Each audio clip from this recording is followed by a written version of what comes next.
know and inspire. Have you ever found yourself wondering why two people can face the exact same challenging situation, yet one seems to just crumble under the pressure while the other emerges, incredibly stronger?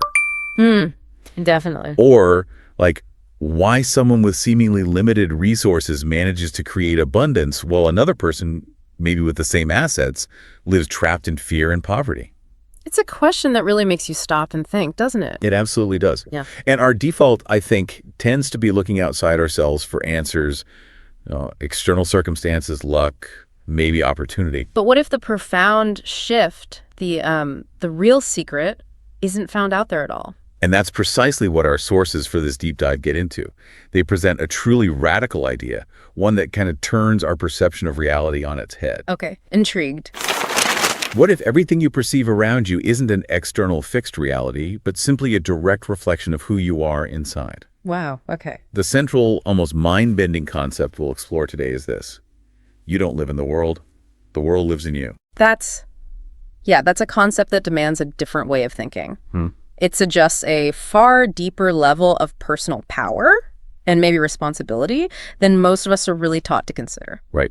It implies that your inner landscape is fundamentally shaping your outer experience. And that's our mission today. We're going to dive deep into this powerful idea, drawing from a really compelling personal journey and the latest insights from neurobiology as well. Sounds fascinating. We'll unpack some truly surprising facts, connect the dots between your inner state and outer reality, and hopefully give you a clear, actionable path forward to harness this knowledge in your own life. Great. Where do we start?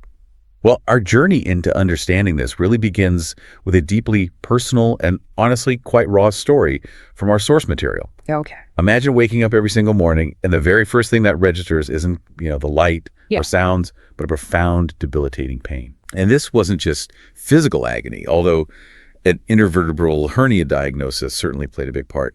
It was an emotional pain too. It seeped into every thought, every breath. Right. The author describes it vividly, doesn't she? Like every step feeling like walking on shattered glass. Exactly. And looking in the mirror, seeing only fatigue, doubt, fear, constantly replaying that doctor's grim prognosis in her head. You will live with this. Oof. That's heavy. It sounds like this slow, insidious process, like a drip eroding stone, day by day, word by word, until she felt like she was the pain itself. It's heartbreaking to read. Yeah. The author describes sitting alone in her apartment in the dark, laptop on her knees, just crying. Yeah. Not for one specific reason, but because it felt like everything was just dissolving. Work, relationships, her very body. Doctors offered surgery, but with no guarantees. A really tough place to be, feeling broken but having no idea how to fix it. Exactly. And this is the moment when the author stumbled upon a lecture by Dr. Joe Dispenza. Ah, okay. Joe Dispenza. His work comes up a lot in this area. It does. And he was speaking about reality not being external, not something we're just passively subjected to, but something profoundly internal. He echoed that powerful phrase we started with, you are not in the world is in you. Now, if you've been living with that kind of chronic pain and that kind of prognosis, you could probably imagine the initial reaction. Total skepticism, I'd guess. Sounds a bit out there initially. Absolutely. The author admits to feeling intense skepticism, dismissing it as mere philosophy or even delirium. Understandable. But there was something in Dispenza's voice, a quiet, compelling certainty, as if he knew something fundamental that maybe everyone else had missed. Right. Sometimes you just get that feeling from someone. And in that moment of sheer despair, the author made a powerful decision. I'll try, but possibly have to lose. That's often the turning point, isn't it, when you feel you got nothing left to lose? It really is. And this is where the connection to neurobiology starts to get really interesting. Okay, let's hear it. Dispenza explained that your brain, quite astonishingly, doesn't distinguish between a vividly imagined experience and a real one. Right, I've heard about this, like the visualization athletes use. Exactly. If you close your eyes and intensely imagine yourself running a marathon, your brain activates many of the same neural pathways as if you were actually out there running. Wow. Or if you conjure up a feeling of profound joy in your imagination, your body releases the very same feel-good hormones, the endorphins, the dopamine, as it would during a genuinely joyful event. So it's not just thinking positively, it's actually creating a physiological response. Precisely. It's grounded in observable neuroscience. Yeah. And the author had this profound aha moment, like a real lightning bolt of insight. What was it? If her daily thoughts of pain, fear, and replaying the past were literally programming her body to continue living in that broken state. Then the reverse must also be true. Exactly. If thoughts could create pain, they could absolutely create health. If they could create fear, they could create freedom. That's a huge shift in perspective. It was this incredible reframe, this realization that shifted everything. I don't have to be a victim. I can be a creator. It's such a powerful move from powerlessness to empowerment, isn't it? It truly is. And that realization, that shift, it propelled her into action, right? This 21-day practice. Yes, a disciplined 21-day practice and experiment with this new understanding. Every morning, for just 10 minutes, she would sit quietly, close her eyes, breathe, And visualize. and vividly visualize herself as already healthy.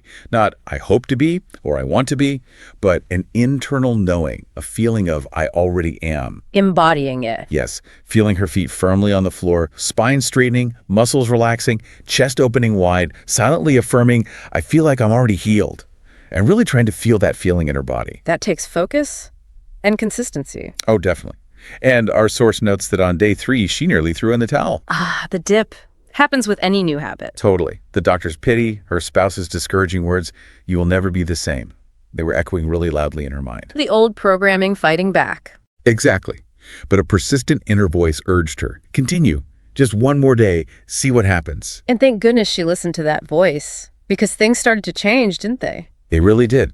On day 7, this strange warmth bloomed in her lower back. Yeah. A soft, gentle sensation, like sunlight. She was skeptical but intrigued. Okay, a physical sign. Then, day 8, she got up from the sofa and walked to the kitchen without pain. Wow. After months. Yes. And by day 10, she could do 5 squats. And then, a really significant moment. On day 14, for the first time in 6 months, she took a shower, standing up. That must have felt incredible. Such a simple thing, but meaning so much. Absolutely. And the powerful conclusion to this chapter. Yeah. By day 21, she wasn't just walking, she was doing morning exercising. And she wrote, not because I believed in a miracle, but because my body started to believe. That gives me chills. It's such a powerful illustration of the core message. You truly create your reality every single day, often without even realizing it. It's so true. So, okay, how does this actually work on a deeper level? Our source dives into the fascinating mechanisms behind this. Right, the how. Let's get into it. It starts with the idea that every single thought you have is essentially a signal, and every feeling you generate is a frequency. Like a radio broadcast. Kind of. If you're constantly broadcasting anxiety, doubt, or fear, you're quite literally tuning into and, in a way, attracting anxious events and circumstances. Okay. But if you shift your frequency, your dominant feelings, to gratitude, joy, or abundance, you start attracting experiences that match those feelings. It's a powerful reminder, maybe even a slightly uncomfortable one, that we're not just victims of circumstance. Right. We are, in a profound way, the source. Which leads to the brain, right? The brain as this sort of supercomputer. Exactly. Imagine your brain is this incredibly sophisticated computer, and your thoughts are the programs you run on it. Makes sense. If you're constantly running old, negative, self-limiting programs like I can't, I'm sick, or I'm not good enough, your whole system slows down. Errors pop up. And your body reacts. Your body reacts with stress, your emotions get unbalanced, you literally end up living in this self-imposed reality reinforced by your own body chemistry. But the good news is this computer isn't fixed. It's reprogrammable. That's the incredible part. This is neuroplasticity in action. You can literally create entirely new neural networks, new habits, new emotional states, just by thinking differently. Repeatedly, right. It takes repetition. Yes, repeatedly exposing your brain to new thought patterns until those new thoughts become your default setting, your new habit. And Joe Dispenza talks about a time frame for this, doesn't he? He does. He suggests it takes at least 6 weeks of consistent new thinking to even begin forming a new neural network. 6 weeks just to start. But to truly solidify it, to make it your new nature, not just a temporary change, you need about 30 consecutive days without relapsing into the old pattern. 30 consecutive days. That requires real commitment. Why so specific? Well, the reason seems to be that the brain is incredibly efficient. It loves habit, loves the familiar, because old patterns conserve energy. It's like going on autopilot. So it resists new energy-intensive ways of thinking. Exactly. You might not even consciously notice yourself slipping back into those familiar thoughts of pain or fear or failure. So the power lies in catching yourself. Yes, that conscious switching. Every time you catch an old thought, you intentionally redirect it. And in doing so, you're actively rebuilding your brain. You're literally becoming a different person, neuron by neuron. That's amazing. And there's another concept from Dispenza you mentioned, living in the body of your biography. Yes, that one really struck me too. It means you're not just remembering the past, you're often chemically reliving it. How does that work? So you might wake up every morning and, maybe without even realizing it, chemically activate the same anxiety, the same resentment, the same guilt you felt yesterday or even years ago. And when you activate that old emotion, Your body immediately releases the very same chemicals it did back then, maybe adrenaline, cortisol, noradrenaline. so you become chemically dependent on your past. Exactly. The more often you do it, the stronger that dependence becomes. Yeah. Your body finds this familiar chemistry predictable and, in a strange way, safe, even if it's uncomfortable. So a new state like joy or peace feels foreign. It feels foreign, almost threatening. Your body instinctively resists it, whispering, this isn't us. We are pain. We are fear. It's fighting for what it knows. Wow. It's fascinating and, yeah, a little unsettling how our own biology can keep us stuck. But the source says the solution, the way out, is to pre-experience the future now. Instead of waiting for things outside to change. Exactly. You start feeling as if you are already healthy or wealthy or loved. And when you do that consistently, your brain and body begin to fall in line. You're giving them a new chemistry, a new frequency. Creating a new internal reality first. Yes. Which leads us to maybe the most mind-bending concept yet. Yeah. You as the quantum observer. Okay, quantum physics. This can get abstract, but let's try. Right. Bear with us.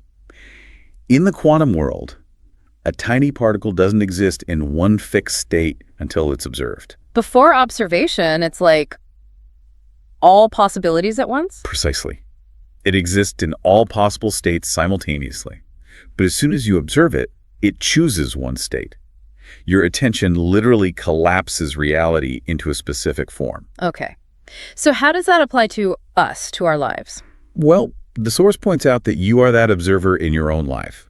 You look at your life, and with your energy, your attention, your thoughts, you are constantly choosing which reality manifests. So if I focus consistently on illness, You strengthen its presence in your experience, energetically speaking. Yeah. If you focus on health, you actively bring it closer. exactly. It's not just that you see reality. You are, in a very real sense, actively creating it moment by moment. That's a big responsibility. It is. And Dispenza emphasizes, if you consistently live in the state of your desired future, if you truly feel it as if it's already present. Then your external reality will eventually have to catch up. That's the idea. You won't be passively waiting for a miracle to happen to you. You will be actively emitting a miracle from within. And the universe or reality or whatever you want to call it. Is compelled to respond to that new frequency you're putting out. Okay, that connects a lot of dots. Now, you mentioned something earlier about effort versus state. Yes, this is crucial. A common belief many of us hold is that to change, to truly transform, we need more effort, more willpower, maybe even more suffering, like we have to push harder. Right, the no pain, no gain mentality applied to everything. Exactly. But our source powerfully argues that this is a fundamental misconception. True, lasting change doesn't happen through struggle. It happens through a profound shift in your state. Can you give an example? Sure. Think about wanting to become a calm person. If every day you're reacting to stress, getting angry, raising your voice, you're not becoming calm. You're becoming a person who wants to be calm, which isn't the same thing. Precisely. To truly become calm, you have to begin to live in calmness now. Even amidst the chaos, maybe you close your eyes, take a deep breath, and internally affirm, I feel like I'm already calm. You practice being it. So you don't wait for the external situation to change first. You change your internal state first. And surprisingly, the external situation often begins to adapt. The same applies to abundance. If you constantly live from a state of lack, You attract more lack. But if you start living in a state of abundance, feeling grateful for what you do have, you start noticing opportunities you missed before. People might treat you differently. You act differently. It's like your internal shift creates a new magnet. and this ties into habits too, right? Beneficial habits aren't formed through struggle. Exactly. The source clarifies their form through a shift in perception. When you genuinely start feeling like the person who has already achieved their goal, that healthier, calmer, more abundant version of yourself. Your body and mind naturally start to act in alignment with that feeling. It becomes effortless because it feels natural to that new version of you. Yes. Which brings us to a crucial point about self-development itself. Yeah. It's not just about cramming more knowledge into your head, learning more facts, reading more books. Because knowledge without transformation is, well, just information. Exactly. Our sources emphasize it's ultimately useless if it doesn't change you. You can know everything about health, but if your body and mind are living in stress or fear, you won't experience health. So true self-development is about becoming who you want to be, physically, emotionally, energetically. It's like a rebirth, really.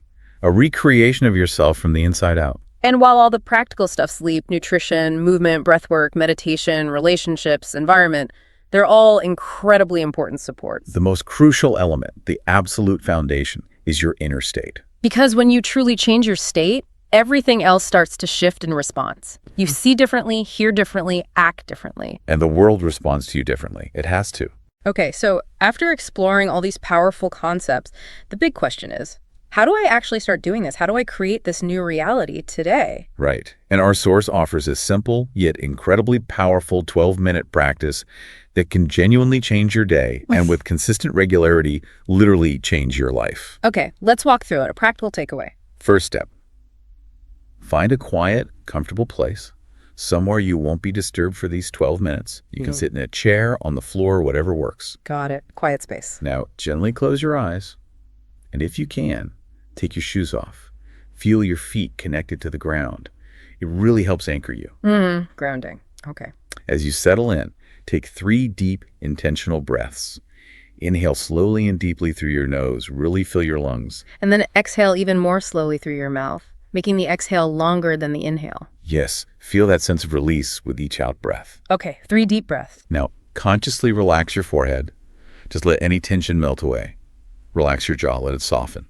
And finally, let your shoulders drop down, releasing any burdens you might feel you're carrying. Releasing physical tension. Yeah. Good. With your body relaxed, begin to imagine that you have already achieved your deepest dreams. And this is key. Not I will or I hope to, but truly embody the feeling of I already am. So feeling it now. Feeling it now. You are already vibrantly healthy. You are already completely free. You're already deeply loved and accepted. You are already incredibly successful. Whatever your goal is, feel it as already done. Okay, and then what?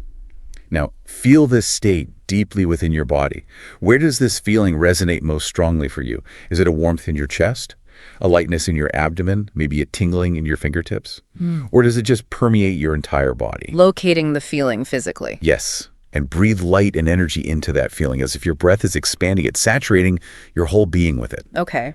Breathing into the feeling. With each slow exhale now, consciously release the old reality, the fear, the doubt, the pain, the past. Let it go. Exhaling the old.